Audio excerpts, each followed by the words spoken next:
संदीप गर्ग के चुनाव लड़ना भाजपा को बहुत बड़ा झटका हो सकता है। उन पर ईडी की रेड भी पड़ी थी, वो नाराज़ भी चल रहे थे भाजपा से। उसके बाद वहाँ से सीएम के खिलाफ चुनाव लड़ना, संदीप गर्ग ने पिछले 4-5 साल में लाडवा में अच्छी मेहनत कर रखी थी, वो टिकट के प्रबल दावेदार भी थे, परंतु थोड़े समय पहले ही ईडी की रेड लगने के कारण और इस तरह की बात होने से लगभग उनकी टिकट कटनी तो तय हो गई थी और यहाँ से मुख्यमंत्री नायाब सिंह सैनी लड़ रहे हैं चुनाव। सुरेंद्र लाठर की तरफ यदि 12 है, लाठर 12 वो इकट्ठा होता है, जो जिसके हालात मुझे अब दिखाई दे रहे हैं, तो मुश्किलात खड़ी होनी पड़ेगी। एक ना जो वहाँ के प्रत्याशी हैं कांग्रेस की 86 प्रत्याशियों के लिए किस किस को मनाएं, विनेश फोगाट या तो हुड्डा परिवार या हाईकमान के द्वारा उन प्रत्याशियों को मनाने का प्रयास किया जाए, तभी विनेश फोगाट, देख उनका तो पहला चुनाव है, नया चुनाव है, पहली बार चुनाव लड़ रही हैं, तो दिक्कत पेश आने वाली है। इसके पीछे कोई राजनीति ना हो तो ना तो वो पैरवी कर पाए और इधर से भूपेंद्र सिंह हुड्डा के घर से, मतलब वो कहते हैं ना कि ना इधर का रहा ना उधर का रहा, वही बात बनी संपत सिंह और जी। सावित्री जिंदल जी का चुनाव लड़ना मुझे कोई राजनीतिक गेम लग रहा है कि यहाँ पर कांग्रेस और भाजपा से दोनों पार्टियों से बहुत सारे कैंडिडेट्स ने बगावत की है। कांग्रेस से तकरीबन 41 कैंडिडेट्स ने फॉर्म भरा है और भाजपा से तकरीबन 47 कैंडिडेट्स ने फॉर्म भरा है। नमस्कार, मेरा नाम है सत्सिंह, हरियाणा फाइल्स में आप सभी का स्वागत है। हरियाणा विधानसभा चुनाव के लिए 12 तारीख को नामांकन की प्रोसेस पूरी हो चुकी है। करीब 1724 नामांकन की डिटेल हमारे पास है, वो अब तक पहुंचे हैं। कांग्रेस, बीजेपी, इंडियन नेशनल लोकदल, जननायक जनता पार्टी और कुछ गठबंधन में भी पार्टियां इस बार राजनीतिक मैदान में है। ऐसे में सवाल उठता है कि जो मेन पॉलिटिकल बैटल है वो कांग्रेस और बीजेपी के अंदर है, लेकिन कुछ ऐसे पॉलिटिकल एस्पिरेंट्स भी हैं जो टिकट के चाहवान थे कांग्रेस और बीजेपी से, उनको टिकट नहीं मिली तो वो बागी हो गए और निर्दलीय के तौर पर उन्होंने फॉर्म भर दिया। ऐसे में बहुत सारे समीकरण बन रहे हैं, बिगड़ रहे हैं। पूरी चर्चा करने के लिए मेरे साथ हैं राजनीतिक विश्लेषक जोगेंद्र कथुरिया। कथुरिया साहब, आपका स्वागत है। और ये बागियों वाला भी एक फैक्टर रहता ही है। देखिए जी, हरियाणा में जब भी विधानसभा चुनाव होते हैं निर्दलीय कैंडिडेट बहुत जीतते हैं और उनका कारण यही होता है कि वो पिछले 5 साल से उस एरिया में रेगुलर फील्ड में एक्टिव होते हैं।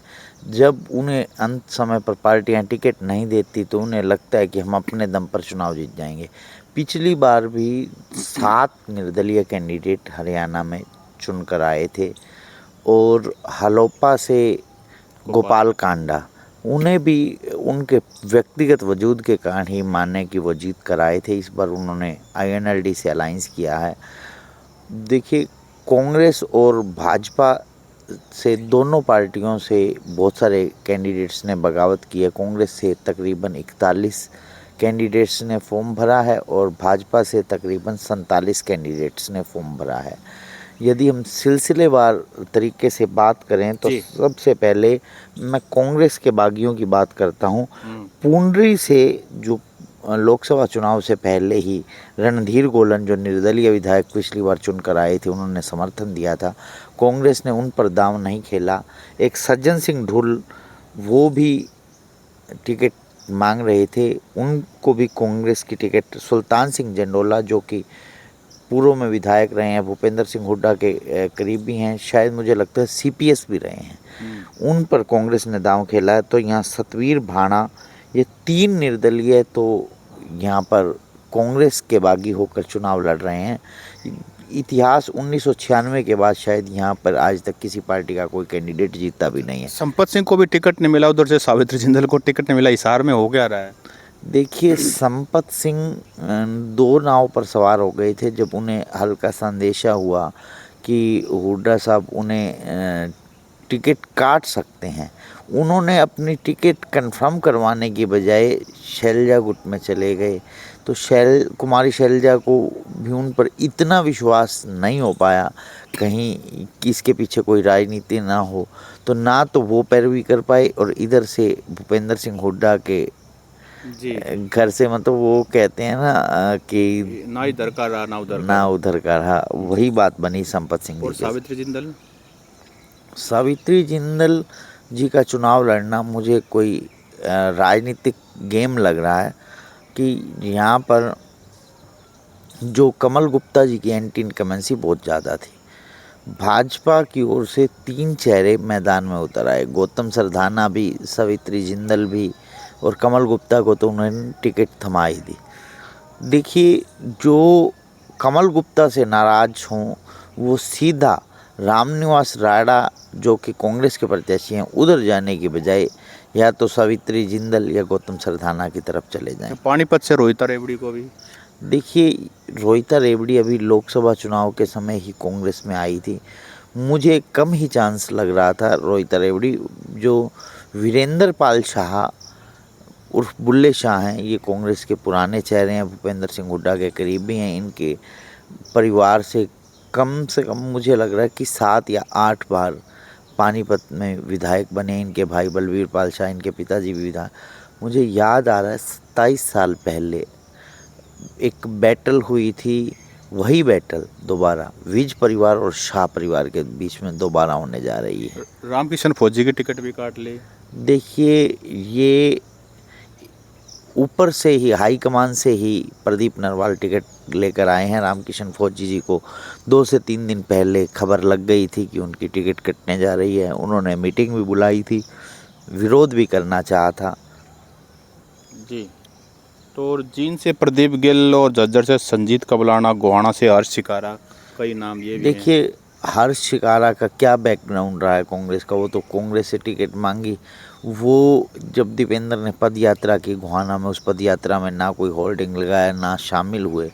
वो तो बस एक हवाई टिकट मांग रहे थे कांग्रेस से, कोई बैक नहीं थी उनके पास कांग्रेस में। हाँ, एक बार टिकट मांगी, फिर इंडिपेंडेंट चुनाव लड़ने का मन बना लिया, और वो शुरू से ही इंडिपेंडेंट चुनाव लड़ रहे थे कांग्रेस पर इसका कोई असर नहीं। अच्छा, बड़ौदा में अपना कपूर नरवाल भी, ये एक सेटबैक रहेगा। मजबूत प्रत्याशी हैं कपूर नरवाल, पर भूपेंद्र सिंह हुड्डा के सामने कितनी चुनौती पेश कर पाते हैं। वहाँ भाजपा का जो कैंडिडेट है प्रदीप सांगवान, उन्हें इतना स्ट्रॉन्ग नहीं समझा जा रहा। 2009 में भी उन्होंने चुनाव लड़ा था, ज़्यादा कुछ हासिल नहीं हुआ था। चित्रा सरवारा अम्बाला से, उनकी भी टिकट काट दी। देखिए, कुमारी शैलजा जी ने पिछली बार भी निर्मल सिंह और चित्रा सरवारा दोनों की टिकट कटवा दी थी, और दोनों ने इंडिपेंडेंट चुनाव लड़ा था। जो निर्मल सिंह और चित्रा सरवारा को कुमारी शैलजा का धुरविरोधी माना जाता है, हुड्डा गुट का करीबी माना जाता है। इस बार जब निर्मल सिंह जी पार्टी में शामिल हुए थे तो टिकट कंफर्म करवा कर शामिल हुए थे, हाईकमान के थ्रू ही शामिल हुए थे, परंतु अंत समय में उनकी बेटी एक स्ट्रॉन्ग कंटेंडर थी। अब भी इसका फ़ायदा उन्होंने इंडिपेंडेंट लड़ने का जो चुनाव फैसला किया है चित्रा सरवारा को हो सकता है, क्योंकि परमिल परी भी पंजाबी समुदाय से हैं, और इधर से पंजाबी समुदाय से अनिल विज हैं।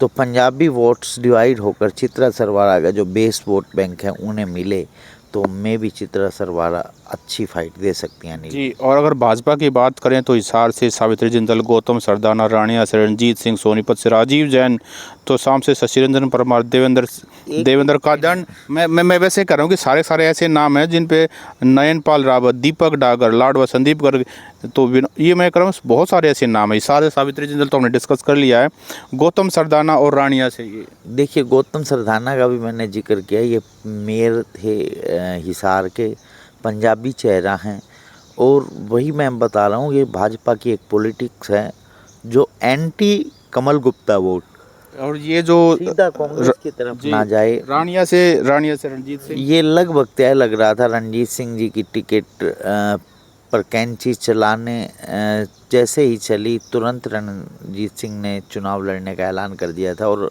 अभी पीछे इनका जेजेपी पार्टी से समझौता, जेजेपी ने यहाँ अपना प्रत्याशी नहीं उतारा है, और ये डबवाली में सपोर्ट करेंगे दिग्विजय चौटाला की, और जेजेपी पार्टी सपोर्ट करेगी यहाँ रणजीत चौटाला। देवेंद्र कादियान गन्नौर से।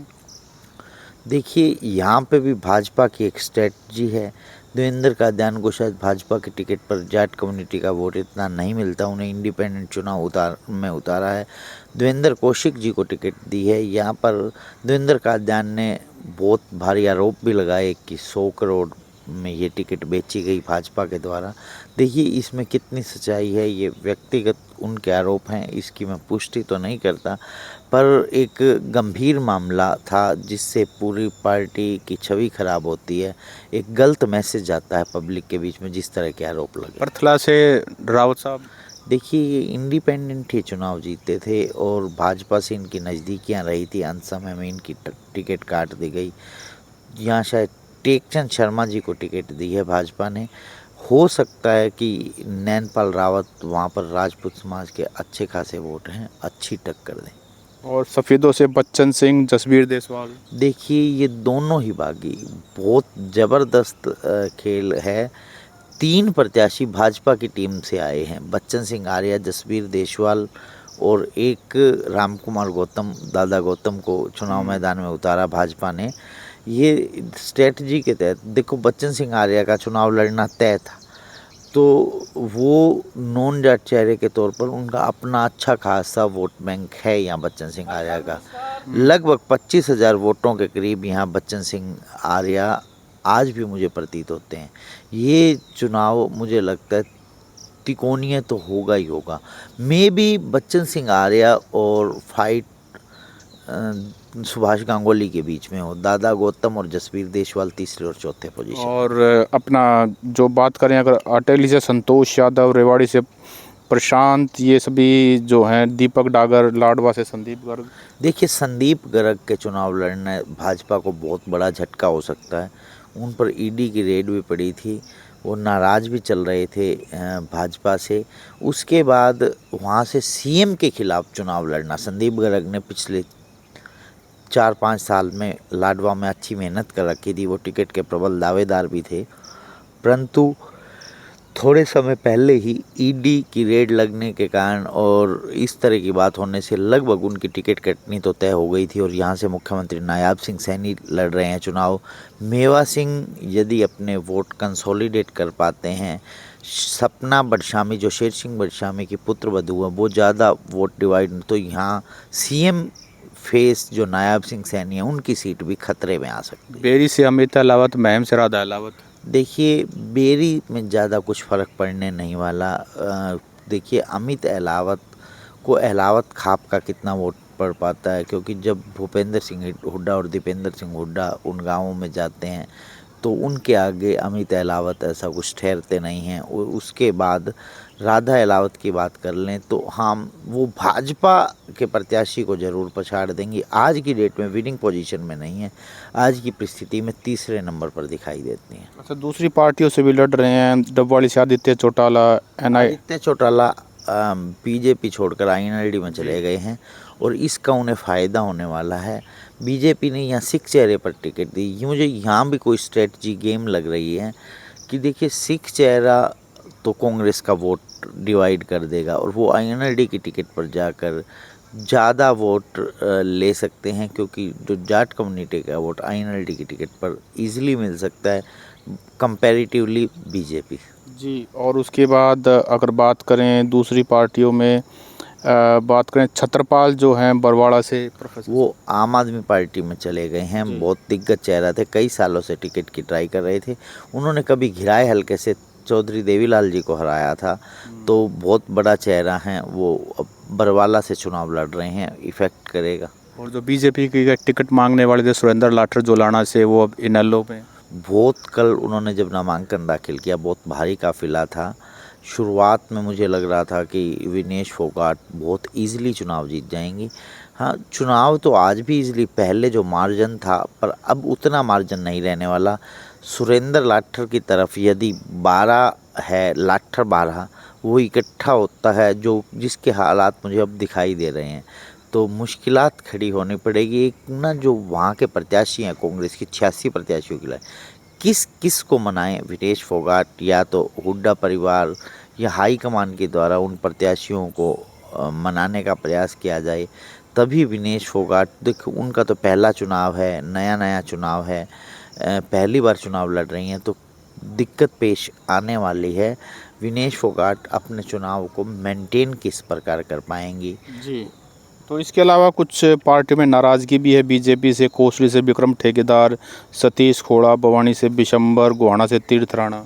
हाँ, देखिए हर पार्टियों को, देखिए जो बागी हो जाता है वो तो सामने आ जाता है, जो भीतर घात करता है वो संभालना मुश्किल हो जाता है। ठीक है, मुझे ये लग रहा है कि जो भीतर घात होगी उसके लिए दोनों पार्टियों को सतर्क रहना चाहिए, कहाँ कौन भीतर घात कर सकता है, तो इससे पार्टियों को दिक्कत होगी। कलायत से जयप्रकाश ने अपने बेटे को दिलवाया है, आदित्य को, विकास सारन को, और वहाँ से जो है श्वेता ढुल भी दौड़ में थी, काफ़ी नाराज़ हैं। उन्होंने पोस्ट भी किया, राजा का बेटा ही सिर्फ राजा बन सकता है, आम आदमी के परिवारों से निकले हुए बच्चों को जगह नहीं मिलती है। देखिए वो रणदीप सिंह सुरजेवाला के गुट से टिकट मांग रही थी, और मुझे लगता है रणदीप सिंह सुरजेवाला अपने पुत्र मोह में बह गए।